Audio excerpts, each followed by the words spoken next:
Est-ce que vous auriez accepté de défendre Salah Abdeslam? Non. Non? Non.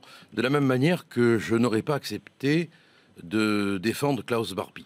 Oui. Alors, cela étant dit, je n'accepte pas que l'on critique l'avocat qui accepte de défendre.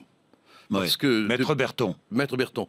Parce que depuis Cicéron, et à travers toute notre histoire, il est posé en principe que tout homme a le droit d'être défendu. Rappelez-vous la phrase d'Alberno, ça dira rien aux jeunes générations, mais il avait écrit un livre, Les défendre tous. Mais on a le droit de ne pas accepter de défendre. Défendre des salauds, c'est un honneur pour un avocat?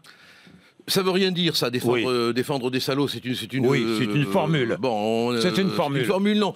La différence, Oui. la différence qu'il y a, c'est que Oui. quand on défend un criminel, Oui. on n'est pas pour autant le criminel. Oui. Quand on défend un violeur, on n'est pas pour autant le violeur. Mais quand on défend quelqu'un qui est inscrit dans une idéologie, ou qui est inscrit dans un comportement idéologique, Oui. on ne peut pas éviter à un moment donné, qu'on le veuille ou non, d'endosser son idéologie. On ne peut pas. Vergès, lui, il s'en tapait, il assumait. Oui. Il assumait. Il disait, Oui. moi je défends Klaus Barbie, et l'air de rien, il défendait le national-socialisme en disant, mais regardez ce que la France a fait dans ses colonies. Bon, donc je ne pourrais pas le défendre parce que je hais le terrorisme.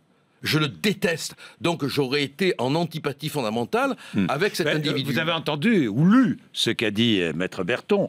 Si je l'ai rencontré, en parlant d'Abdeslam, s'il avait été dans une démarche de revendication, je ne l'aurais pas défendu. Il est d'accord pour aborder le fond et pour les victimes, j'ai accepté d'être son avocat. Oui, bon, d'accord. C'est ce qu'on appelle en rhétorique une justification, une défense de protection. Bon, oui. Il n'empêche que cet homme est un terroriste. Oui. Et il va quand même pas justifier le terrorisme de son client par l'enfance malheureuse. Bon.